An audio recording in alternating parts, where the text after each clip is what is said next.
Hey guys, and welcome back to Off the Cuff.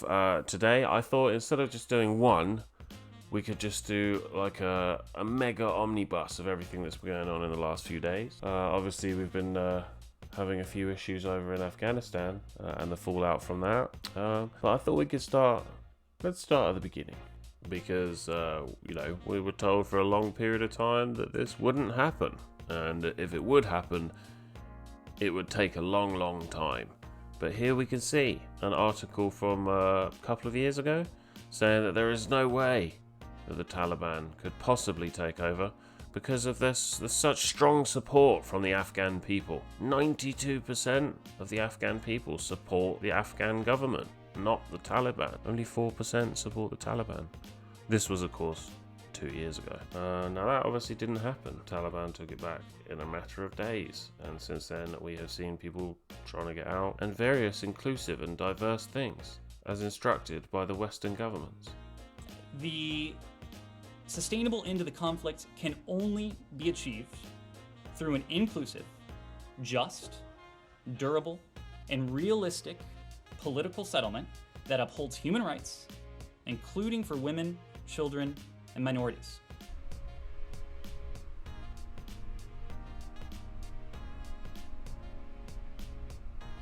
They have carried out such atrocities against UK military personnel over the years.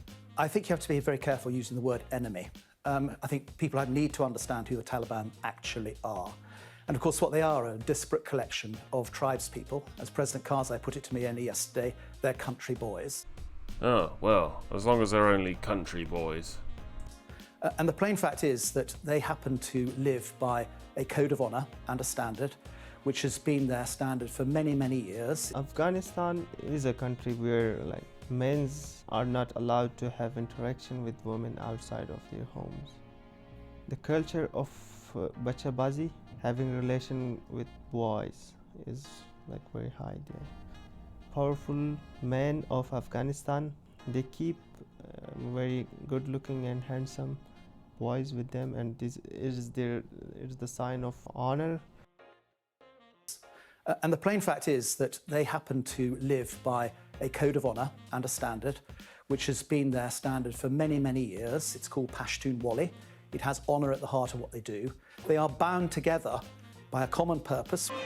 In Afghanistan, women are not allowed to dance in public, so boys are dressed as girls and made to perform, involving orphans or boys from poor families as young as 10 years old. They are often sexually abused and raped.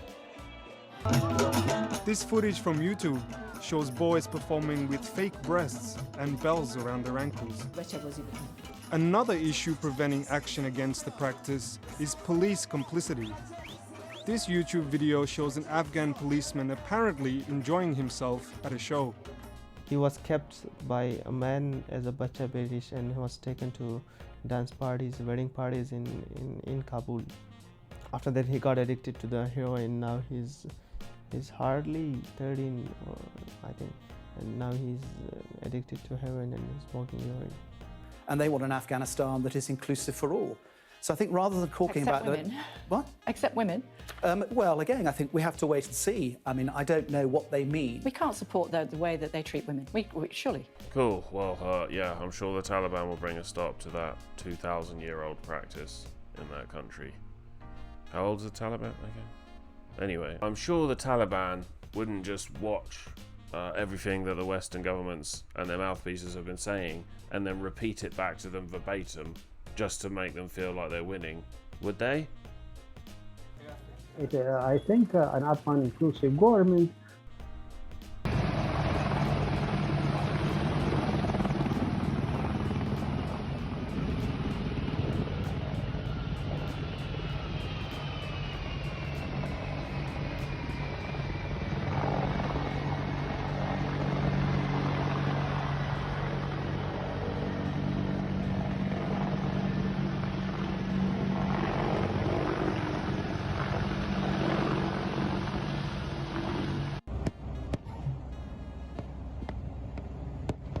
getting a video of this.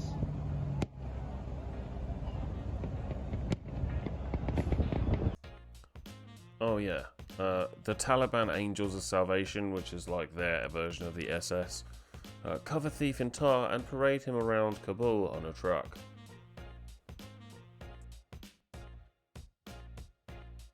And here we have Taliban shoot woman dead for going out in public not wearing a burqa. A woman has allegedly been killed by... allegedly. Yeah, she looks fine in that picture. A woman has allegedly been killed by Taliban fighters for not wearing the correct clothing in public. Days after the terror group pledged to honour women's rights, a harrowing picture emerged showing the woman lying in blood with people crying around her. And then here we have the true face of the Taliban, a police chief blindfolded before being machine gunned, villagers tortured to death, and a journalist's family killed. Carnage in Afghanistan shows warlords a new image for the sham that it is.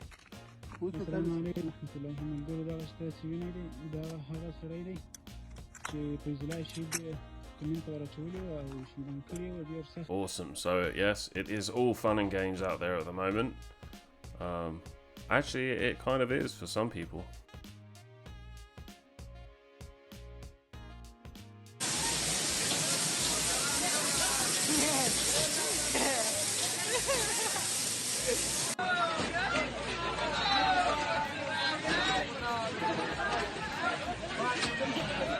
And then of course we have Lord Miles. For those of you who don't know, Lord Miles is a British guy who decided that it would be a great idea to go out to Afghanistan at this specific time. Seems slightly insane / narcissistic. I'm not really sure which. This is Miles. So people were shooting in the air, babies were screaming, women just running around, you know, in burqas. Everyone's fighting, there's like things on fire. It's basically anarchy, right? So it's pretty based. Miles Rutledge is a British student. I think he's just finished at Loughborough University, and he decided that it would be a great time, a great adventure to go over there. About 10 days ago, I think, is when he arrived. But don't hold me to that. He did a few things. So he changed his American Express card and his debit card to show Lord Rutledge, and he said that people treated him a lot better that way, which is an interesting side note. And yeah, he seems to be having a slightly bonkers time. I believe he is safe now. You can find a lot of really good videos on YouTube about him. There are some threads that were on 4chan and Reddit, but some of them have been taken down. Yeah, he seems to have made friends with some of the Taliban. He's been gifted some weapons, which I imagine he wasn't allowed to take back, and I'm sure we will hear a lot when he gets back. We know that, as I said before, we know that he's back now, but there were many times where he wasn't sure if he was going to be, and I've seen a few people online that have said they know him or that they knew him when he was at university. Most people have said, for whatever it's worth, that he was a bit of a narcissist, and that he'd had quite a bad upbringing, but yeah. Who knows what the exact truth is about Miles.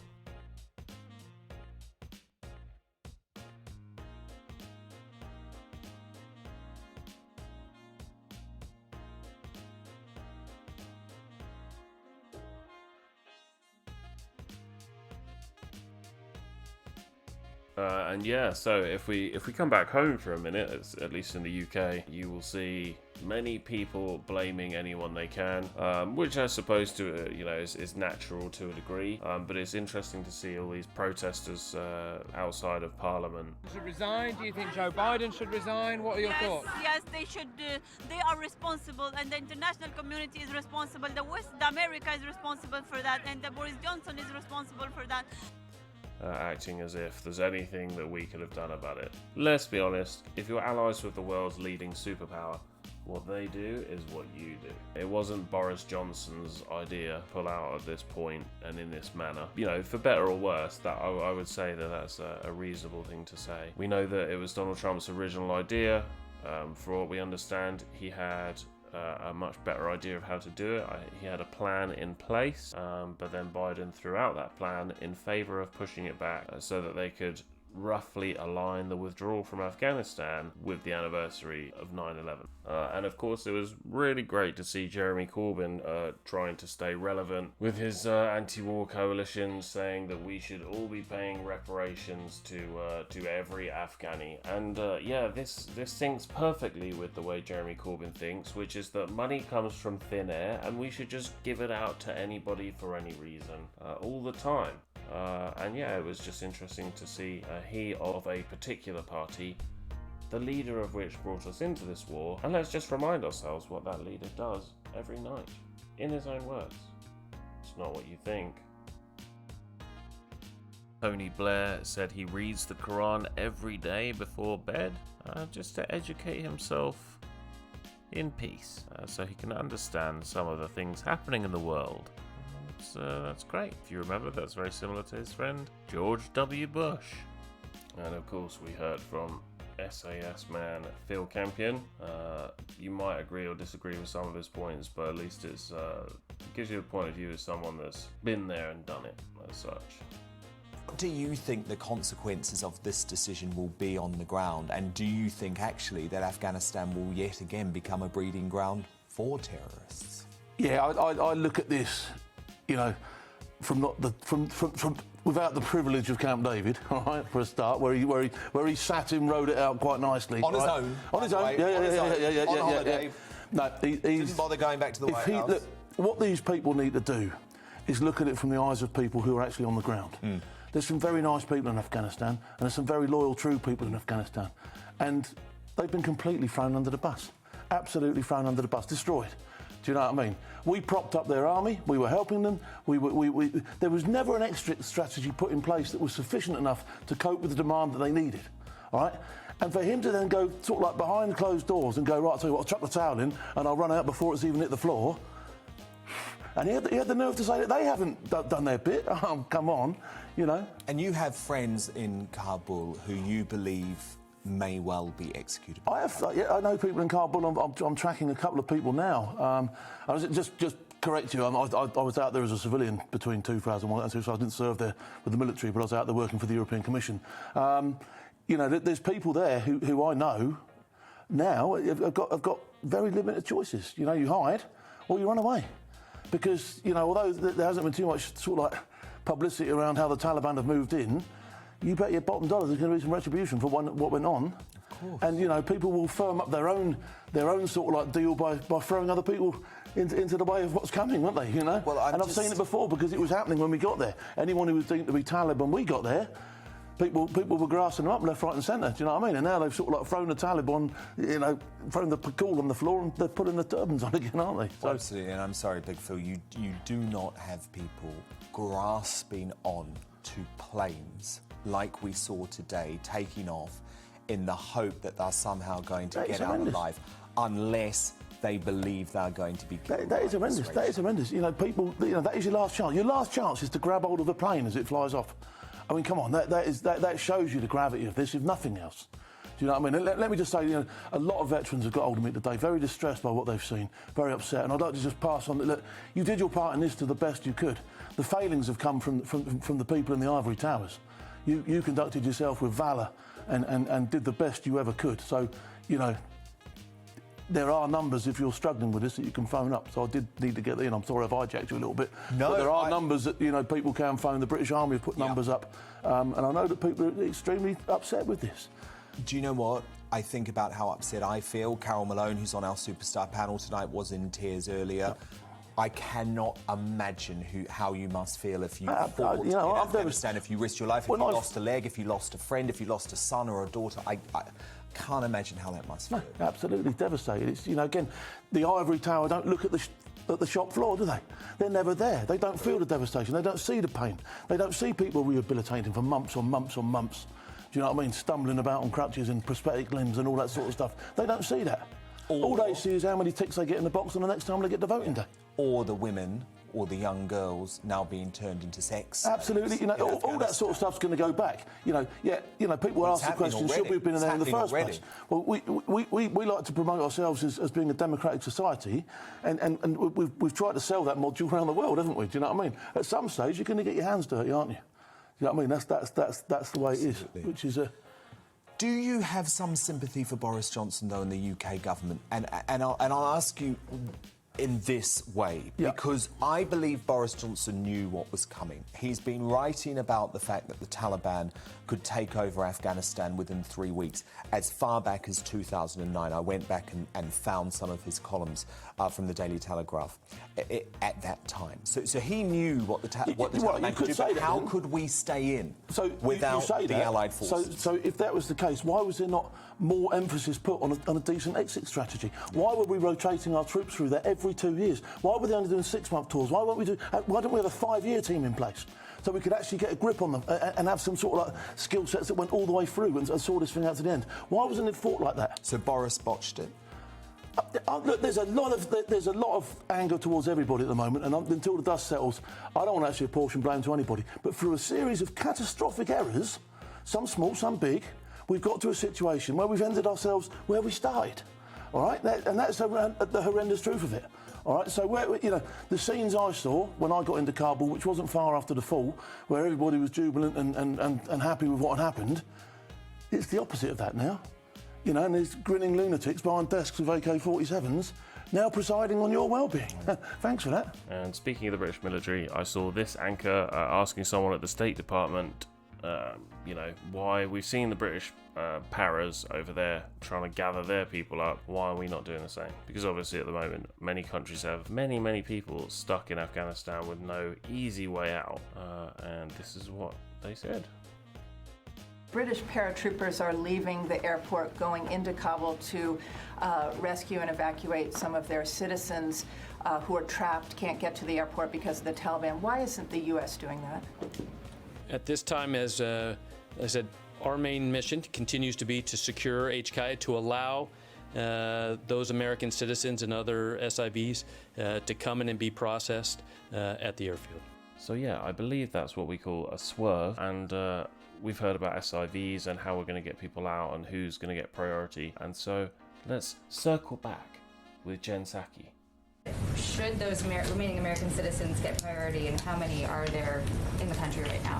Well, we are prioritizing a number of groups. American citizens, embassy employees and their families, our locally employed staff, SIV holders and applicants, Afghans who would be eligible for P1, P2 refugee programs, which includes, by the way, translators who may have assisted media organizations and others. There have been, how the process works, I should tell you, is that there are individuals who will self-identify as American citizens. That number is around 11,000. Beyond that, around the country. Beyond that, though, there are individuals who may not have self-identified, who may come and request assistance and come to the airport. So we have no idea who really has priority, and anybody can come along and self-identify as an American with no papers or passports needed. Awesome. So many of us might be wondering, with this complete S show that is going on, that is worldwide front page news, and it's doing a fair amount of damage to most politicians. Might not be a bad thing, although not really their fault in many cases.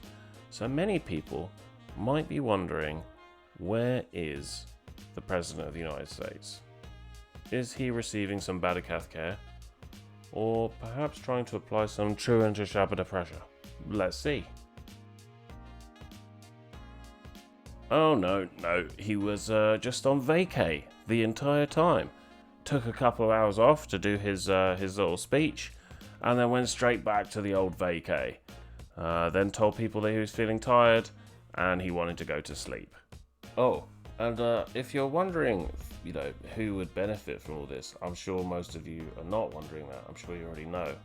Just check out the share prices on some of the military hardware companies. So yeah, thanks for watching, guys, and I'm sure some more weird and wonderful things will be coming out whilst millions of people's lives are ruined, and well, yeah, this is kind of depressing. Anyway, feel free to leave a comment. Let me know whether you agree or disagree. Let me know what you think's been done well and hasn't been done. And yeah, if you like this video, please leave a like. But either way, thanks for watching, and I will see you again soon. Winston stopped writing, partly because he was suffering from cramp. He did not know what had made him pour out this stream of rubbish